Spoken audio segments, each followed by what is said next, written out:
En otro ganglio puede haber sinapsis. ¿Por qué? Porque seguro pertenece a la vía eferente, a la de salida. ¿Qué otro tipo de sinapsis puede haber? Estas otras dos que se clasifican según, ¿sí? Según el órgano al quien le van a llevar la información. Por ejemplo, una sinapsis neuromuscular. Ahí ya te está diciendo que hay un contacto entre una neurona y un músculo. Entonces, la neurona lleva información para que este músculo actúe de cierta forma. Puede ser músculo liso, puede ser músculo esquelético. ¿Está bien? Y la otra sinapsis va a ser las sinapsis ganglionares.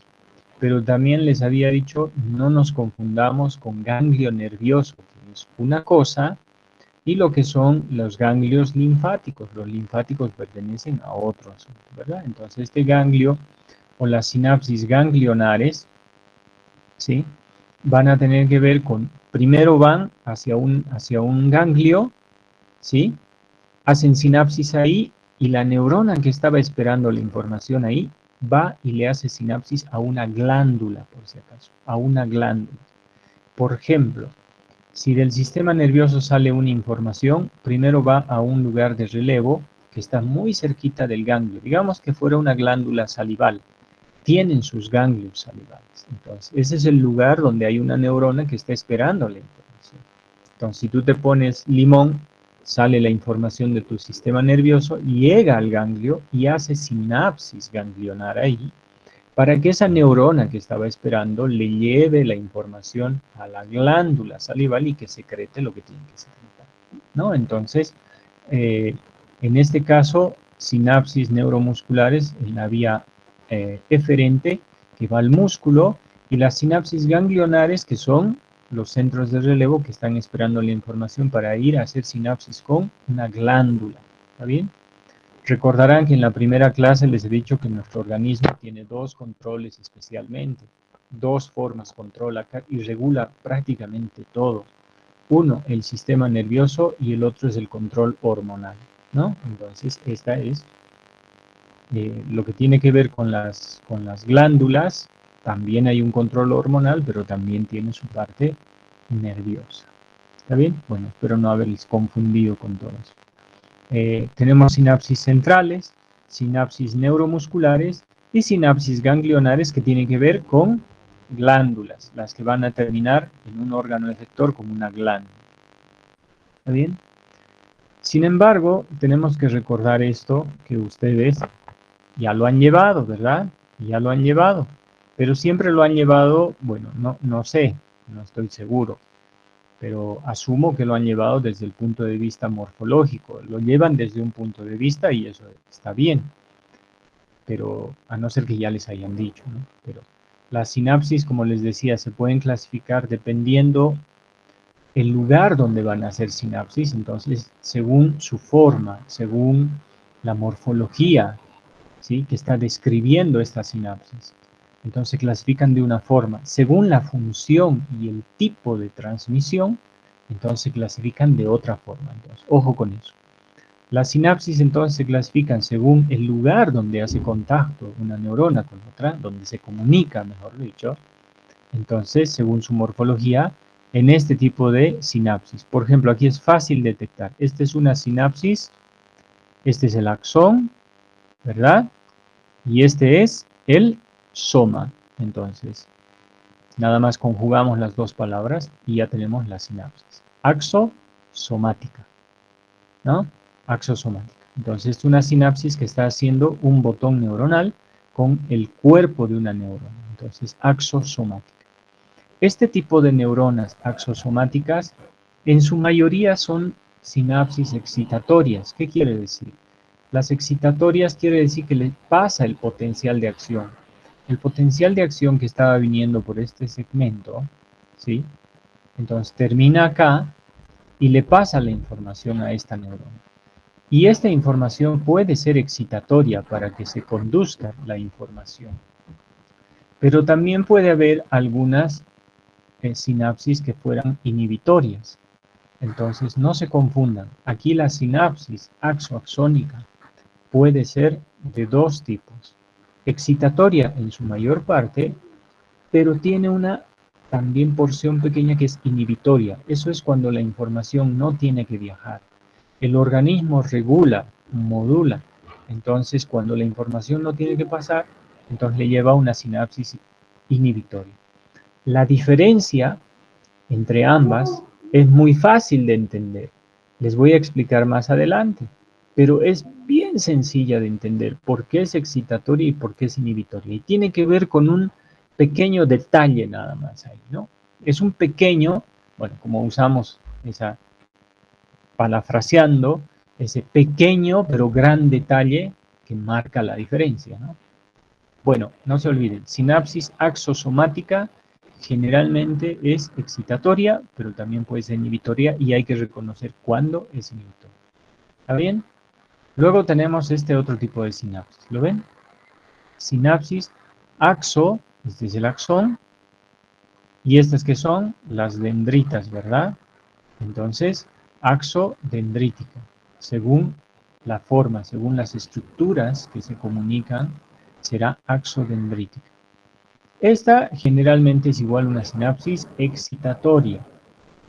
Muy difícilmente no he encontrado que sea tanto inhibitoria, generalmente es excitatoria, ¿sí? En cambio acá a nivel del soma sí puede haber sinapsis inhibitoria, pero en las axodendríticas generalmente son excitatorias, ¿está bien?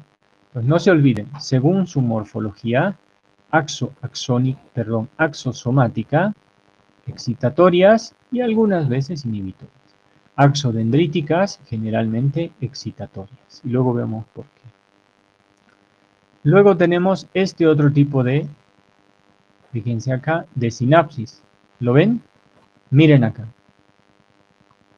¿Lo ven? Tac, viene el potencial de acción, viaja por acá.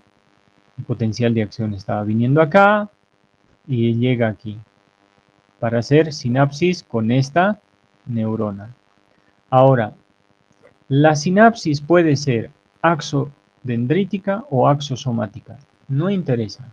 De esta neurona. Esta es la neurona 1, digamos. ¿Sí? Esta es la neurona 2, a la que le iba a pasar la información.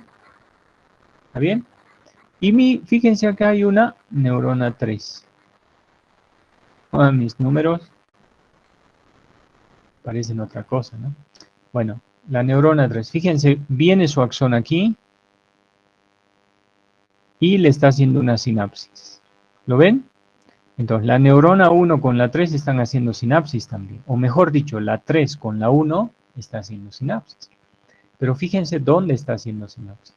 Está haciendo sinapsis el axón con su botón terminal con el otro axón a este nivel. ¿Lo ven? Entonces, esto es axoaxónica. La pregunta es, ¿por qué le hace sinapsis antes de que llegue a este nivel? Este tipo de sinapsis son reguladoras.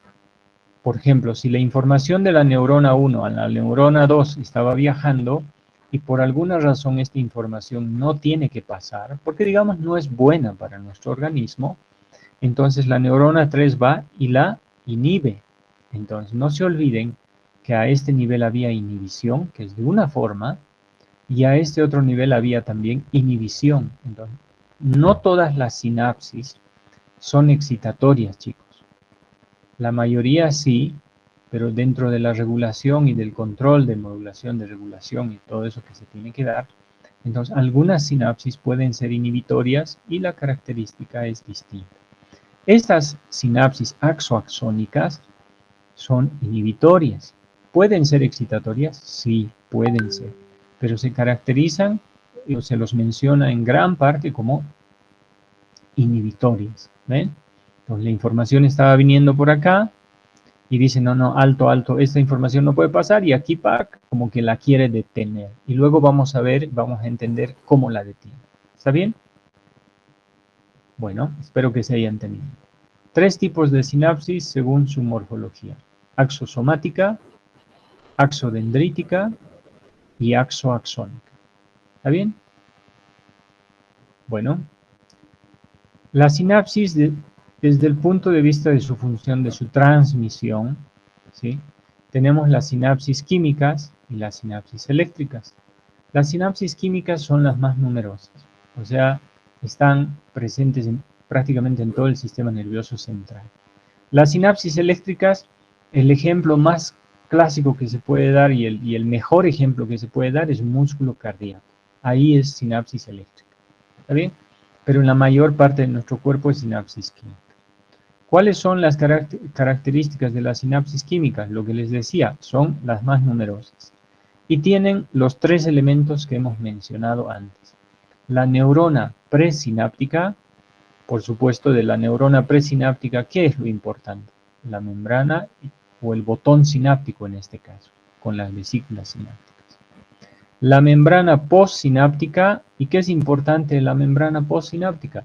Los receptores, ¿sí? Los receptores que encontramos ahí, las proteínas transmembranales que actúan por ligado, por ejemplo, esas son las importantes. Y tercer elemento importante es la hendidura sináptica. ¿Está bien? Entonces, membrana presináptica o neurona presináptica, ¿qué es lo que tiene? Vesículas donde se almacenan los neurotransmisores, que son biomoléculas químicas que van a causar una reacción al unirse a la siguiente neurona, ¿no? Eso es lo importante.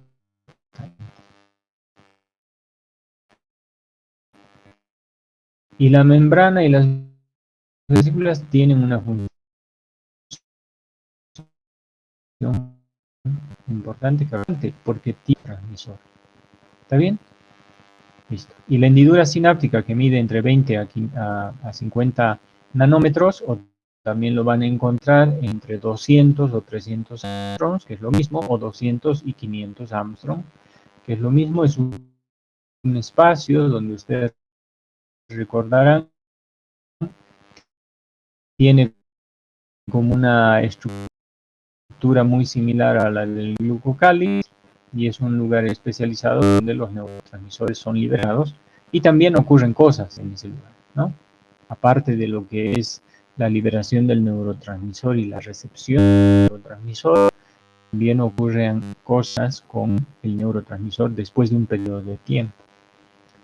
En las sinapsis eléctricas, fíjense, existen canales directos, se denominan canales de unión tipo gástrica, pasan a estas uniones tipo GAP de una célula a otra, llevando el potencial de acción y comunicando para que ocurra, porque no es voluntario, por supuesto, eso ya ustedes lo saben, todos lo sabemos. Entonces ahí tiene una característica, es muy muy bonito cuando se ve y se analiza corazones, es bien interesante. Pero bueno, vamos a avanzar. Entonces, como las sinapsis químicas son las mayoritarias y es la que nos interesa a nosotros, bueno, nos vamos a dedicar a lo que son sinapsis químicas. ¿Está bien? Entonces, El potencial de acción ya llegó hasta el botón sináptico. ¿Está bien? Llegó hasta este punto. ¿Qué ocurre en este nivel? ¿Sí? ¿Qué ocurre en este punto? Cuando el potencial llega a este nivel, existen este tipo de proteínas. Aquí está con un 1. Estas proteínas transmembranales son para el ion calcio. Son canales para el ion calcio. Y el calcio, por ejemplo, es también un catión, ¿no? Tiene carga eléctrica positiva. Estos canales de calcio son también voltaje dependientes, no se olviden. Entonces, cuando el potencial de acción llega a este nivel y entendemos como potencial de acción a la despolarización, o sea, ese cambio de voltaje que estaba ocurriendo, llegó acá y estas proteínas que son específicas para el calcio también son dependientes de voltaje, tienen sensor de voltaje, por lo tanto, cuando llegue el potencial de acción a este nivel, se abren canales, pero ya no en este caso para el sodio. Ojo con eso. Antes, hasta aquí, hasta este nivel, era importante el sodio, recordarán ustedes, ¿verdad? Pero acá en este botón sináptico ya no más el sodio, ahí murió el sodio. Ahora acá es importante el calcio, ¿está bien? Por lo tanto, y en el diseño, en la estructura, está diseñado de que en este botón sináptico tenemos gran cantidad de proteínas voltaje dependientes para el calcio que captan esa despolarización, ese potencial de acción que llevan. ¿Y qué hacen? Se abren. Entonces, ¿qué es lo que sucede? Lo que menciona aquí, fíjense lo que muestra el dibujo. El calcio empieza a ingresar acá. ¿Bien? Entonces, igual, ojo con eso. El calcio es el que va, bueno, llega el potencial de acción y una vez que entra el calcio dentro del botón neuronal, entonces es el que va a dar inicio a la liberación de los neurotransmisores por un proceso de exocitosis. Pero ¿qué es lo que hace el calcio? Lo que hace el calcio es va a activar a ciertas enzimas, como por ejemplo hay una enzima que se llama la calmodulina, por si acaso. Digamos, vamos a hacer un ejemplo. Este calcio llega y activa a través de una enzima que se llama la calmodulina, que es una proteína quinasa, lo van a encontrar con ese nombre también, calmodulina, y la calmodulina actúa aquí en esta membrana. Recordarán que hemos estado llevando en la parte práctica y hemos repasado que los organelos internos también tienen membrana, ¿no es cierto? Hay unos organelos que tienen membrana. Esta vesícula de acá tiene también una membrana y tiene proteínas adosadas. Una de las proteínas adosadas, ¿sí? Una de esas proteínas es la sinapsina. Entonces, cuando el calcio entra aquí, activa primero a una enzima que se denomina calmodulina, que es una proteína quinasa. Entonces viene y la activa. ¿Y qué hace la calmodulina? Fosforila a lo que es la sinapsina. ¿Y qué es la sinapsina? Es una proteína que está en la vesícula sináptica. ¿Lo ven aquí? Digamos, todas estas son sinapsinas. Una vez que le activa la calmodulina por el producto del ion calcio acá adentro, entonces esta va a empezar a migrar hacia la membrana celular. ¿Lo ven aquí? Entonces va a empezar a migrar y acá también hay otras proteínas. Aquí en la membrana hay otras proteínas, ¿sí? Que son, por ejemplo, la sinaptobrevina, la sinaptaquina, que activan el proceso de exocitosis. Y que, por supuesto, después por ese medio van a ser vaciados los neurotransmisores a este segmento que se llama hendidura sináptica, ¿no? Hendidura sináptica. ¿Sí? En todo este espacio. Entonces, básicamente, tenemos que considerar dos cosas, o mejor dicho, todos estos aspectos, para darnos cuenta cuándo es una sinapsis excitatoria y cuándo es una sinapsis inhibitoria. No se olviden con eso. Miren, el potencial de acción viene hasta acá. Estas proteínas voltaje dependientes para el calcio notan el cambio en el voltaje y se abren abruptamente. Como el calcio estaba esperando acá un pequeño espacio, resquicio para meterse dentro, entonces una vez abierto esto, bueno, se mete. El calcio dentro lo que va a causar es una activación de las enzimas que se denomina calmodulina, y esta calmodulina lo que va a hacer es fosforilar a una proteína que está en la vesícula sináptica, en esta vesícula sináptica, denominada sinapsina, la fosforila. Y la vesícula comienza a migrar, a aproximarse hacia la membrana celular. Esta membrana celular también tiene otras proteínas como la sinaptobrevina y la sinaptotacmina.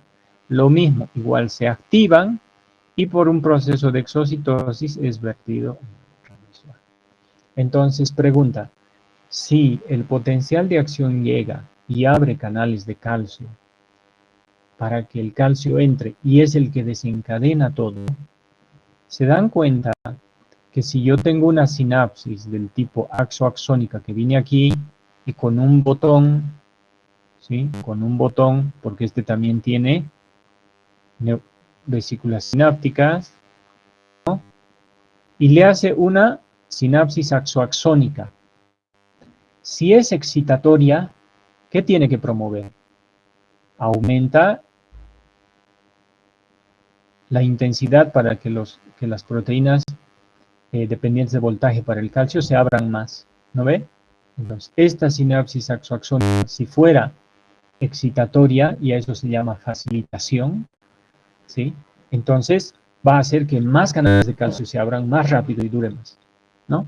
Por lo tanto, es importante. Pero, ¿qué pasaría si fuera inhibitoria? Entonces, más bien, tiene que evitar que estos canales de calcio se abran, entonces los tiene que cerrar, ¿se dan cuenta? Entonces, la excitación es una cosa y la inhibición es otra. ¿Y cómo lo va a cerrar? Esta sinapsis axoaxónica, ¿qué tiene acá?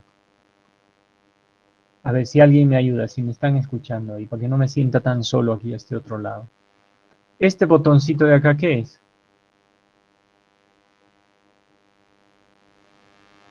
¿Alguien? Esto de acá. Esta es una neurona, por supuesto, ¿no? Es una neurona. ¿Alguien? ¿Y esto de acá qué es? Dale. Los neurotransmisores. Exacto, es una vesícula sináptica, ¿verdad? Sí. Ah, bien, muy bien. ¿Cuál es tu nombre? Para que los conozcan, ¿no? Por ahí no estás en mi grupo de práctica. Miguel Silvetti. Ah, sí, Betty. Sí, doctor. ¿Cómo estás? Bien, entonces, fíjense, estos son botones sinápticos. Y estas son vesículas sinápticas. Entonces, fíjense esto.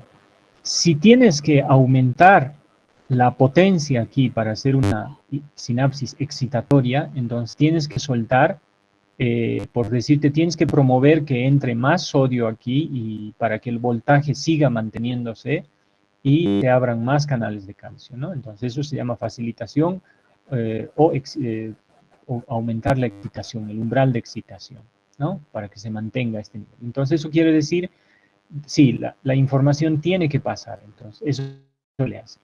Pero ¿qué pasaría, sí? Y para eso se libera un neurotransmisor específico que se une aquí y deja entrar más cargas positivas aquí dentro para que el potencial de acción sea mayor. Pero ¿qué pasaría si es inhibitoria?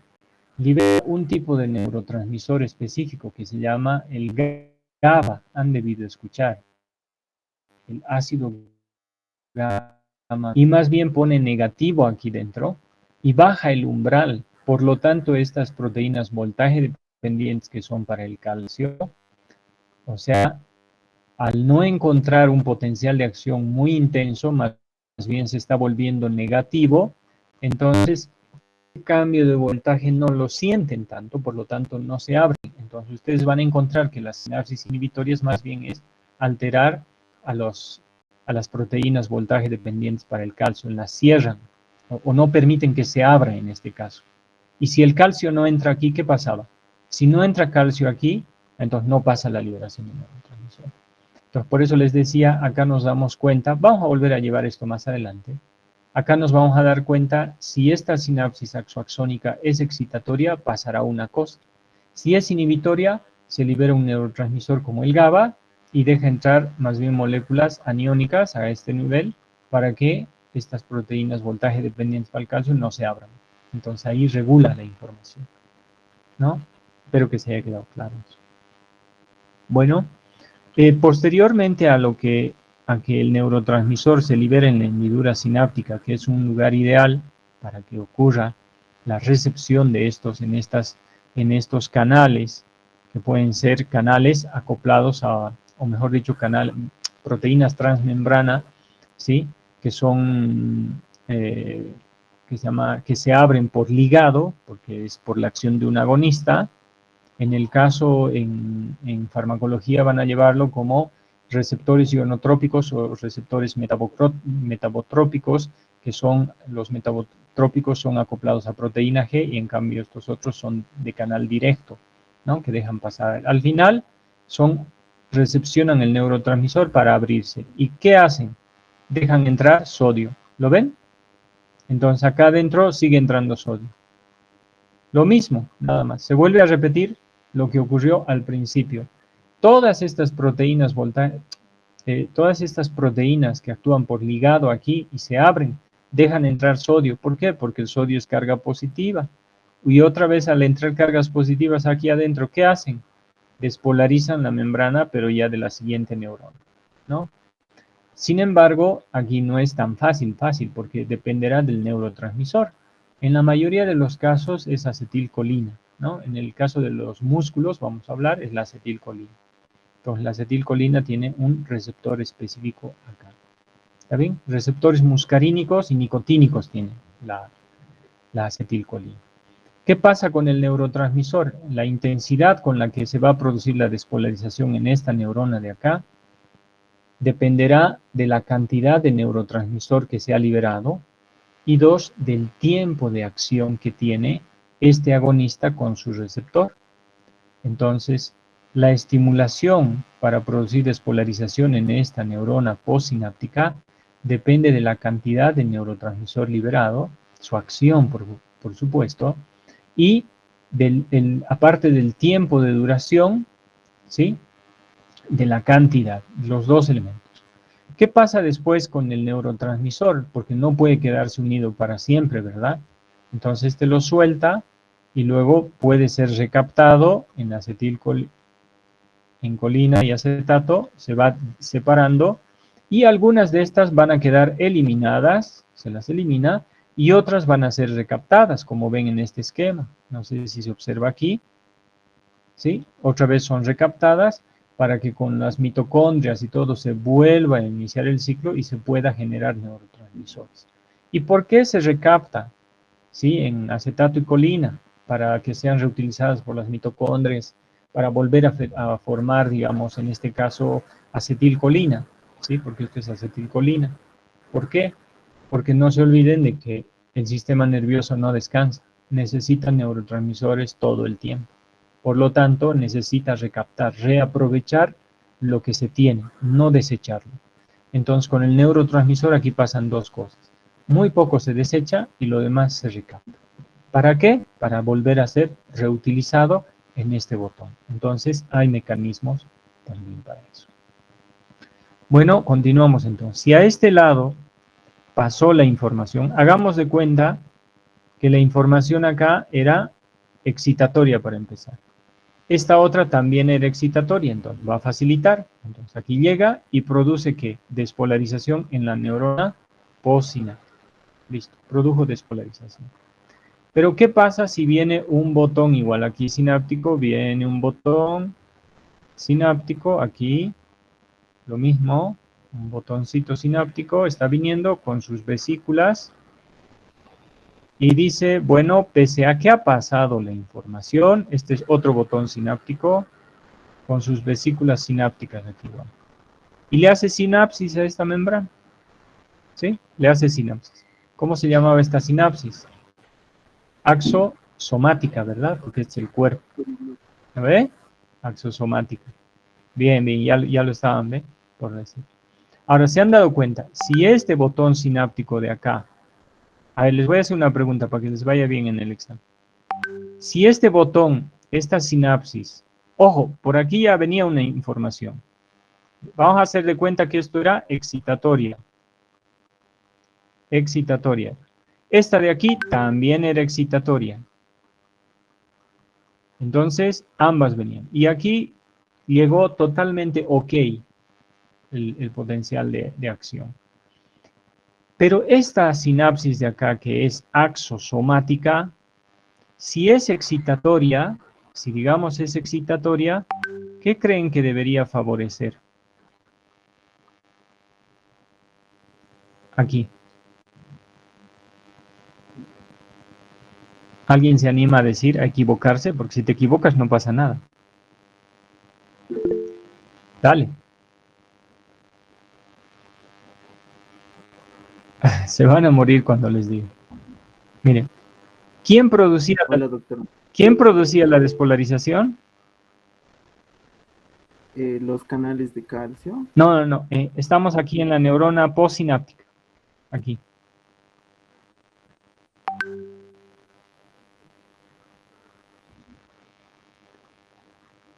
Porque los canales de calcio estaban aquí, en la presináptica, ¿ves? Aquí dice neurona presináptica. Entonces los canales se abren, pero no, ya aquí, en esta es la neurona postsináptica, mira. Dice neurona postsináptica. Pero viene aquí esta neurona y le hace una sinapsis, aquí le hace una sinapsis axosomática. Aquí estamos viendo una sinapsis, dos sinapsis y tres sinapsis estamos viendo aquí en este lugar. ¿Ya? Una, dos y tres. Ahora, este lugar de aquí, si fuera excitatoria, ¿qué tiene que promover? Se van a morir cuando les diga. Tiene que promover que entre sodio. ¿Por qué? Porque cuando entra sodio se produce la despolarización, ¿verdad? Pero si fuera inhibitoria, ¿qué creen que tendría que entrar? Cargas negativas.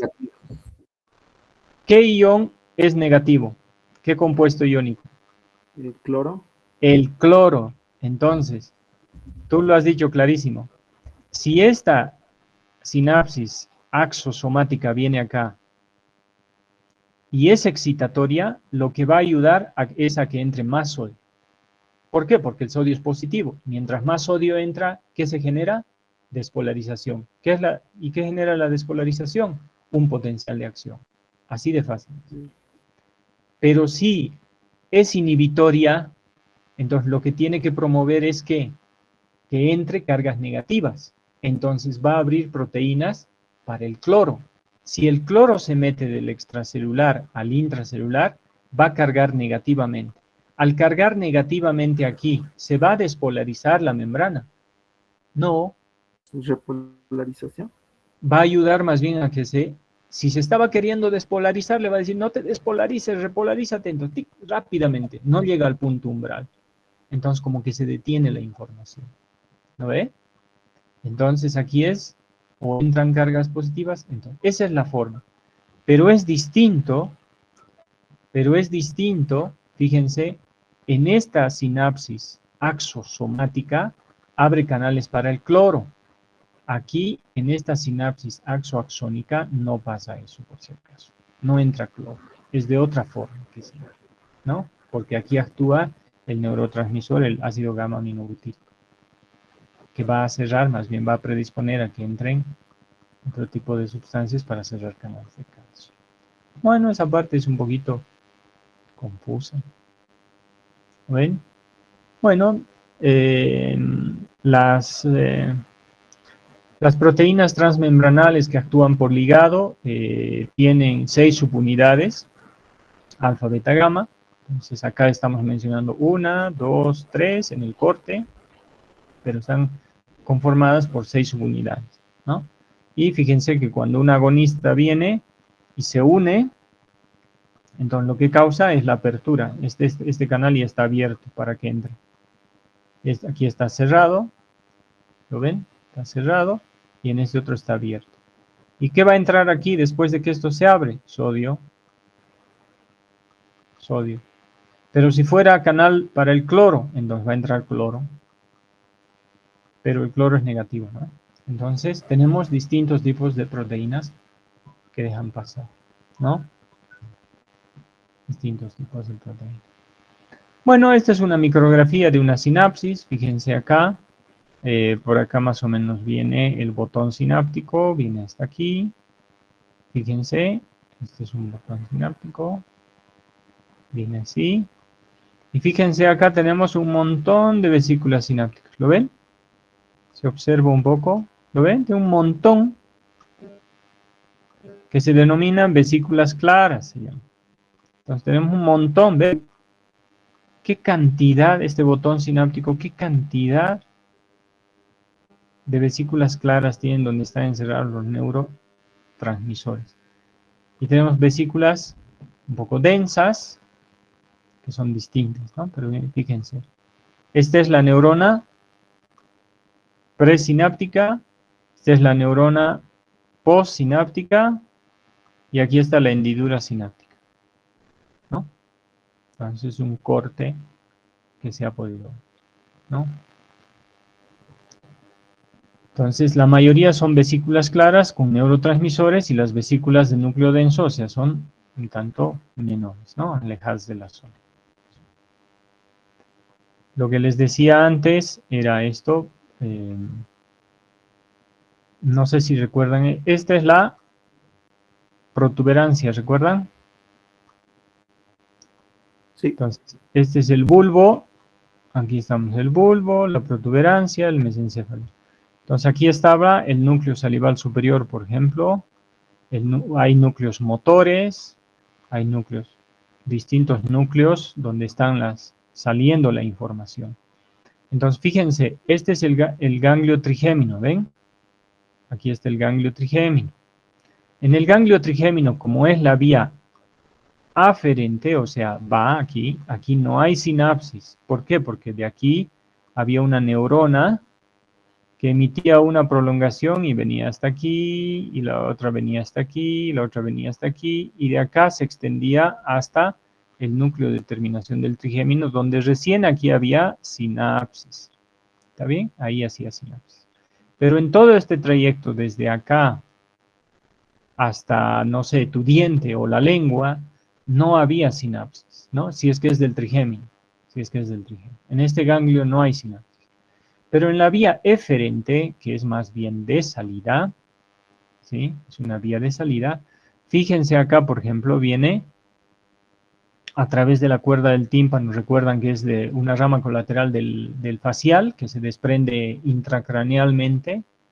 Entonces, fíjense, viene y aquí hay un ganglio. ¿Lo ven? Ganglio submaxilar. Entonces, la neurona viene aquí, que sale desde este lugar, por supuesto. Sale desde este lugar. Entonces sale, viaja y llega hasta aquí. Y acá sí hace sinapsis. Porque una neurona le está esperando para que lleve la información recién a este lado. Entonces, en estos ganglios, los ganglios nerviosos que están próximos o que son parte de las glándulas, entonces ahí va a haber una sinapsis. ¿Está bien? Aquí va a haber sinapsis. Entonces, este era el ejemplo que les traía de sinapsis ganglionares. Esta es una sinapsis ganglionar. ¿En el ganglio de Gasser hay? No. ¿En el ganglio submaxilar hay? Sí. ¿En el ganglio sublingual hay? Sí. ¿En el ganglio óptico hay? Sí. Pues en todos los ganglios que sean de la vía eferente habrá. ¿Está bien? Listo. Ya está. Entonces era el ejemplo más o menos. Otra cosa que a veces se les complicaba un poco entender es, por ejemplo, la neurona de primer orden en la vía aferente era solamente una, porque estaba aquí en el ganglio de Gasser el cuerpo y extendía un bracito y el otro bracito hasta aquí. Y aquí había la segunda neurona. ¿Y dónde estaba la tercera neurona? En el sistema, en los centros superiores, más arriba todavía, ¿no? Entonces, 3 neuronas intervenían en la comunicación. Bueno, 3 neuronas entre comillas, porque, bueno, son un montón de sinapsis, entre 100.000 sinapsis que se van dando, pero nos referíamos como ejemplo a decir cuántos tipos de neuronas participan, sabiendo que son demasiadas, pero cuántos tipos de neuronas. Por eso se las llama neuronas en plural de primer orden, neuronas de segundo orden, neuronas de tercer orden. Lo mismo acá, neuronas de primer orden, si es que viene desde los centros superiores, neurona de segundo orden, ¿y cuál sería la neurona de tercer orden? Aquí estaría la neuronita que está esperando aquí la información para llevarle a la glándula, ¿no? Entonces esta sería la otra neurona. Entonces tenemos neuronas tanto en la vía de entrada como en la vía de salida. Son pocos los grupos de neuronas, son 3, pero entendamos que entre comillas 3, ¿no? Porque las sinapsis son millones. Otro ejemplo era esto, ¿no? Neurona postganglionar, ¿eh? También hay otro tipo de sinapsis que se van a dar, preganglionares, postganglionares. Fíjense aquí, este es sistema digestivo, después lo vamos a ir viendo. Lo mismo acá, estaba. Esto era un ejemplo de sinapsis eléctrica, ¿no? Estas son las uniones tipo GAP, comunicaciones canal directas. Bueno, las que más nos interesan. Bueno, chicos, ya les compliqué la vida, 45 minutos. Entonces, bueno, por hoy día terminamos la clase. Nos vemos el próximo viernes. No se olviden, a las 8 de la noche, que cambiamos el horario. Bueno, un saludo, que tengan buena tarde. Hasta luego. Gracias, Hasta doctor. luego. Hasta luego. Doctor, Gracias, doctor. Hasta Hasta luego. luego.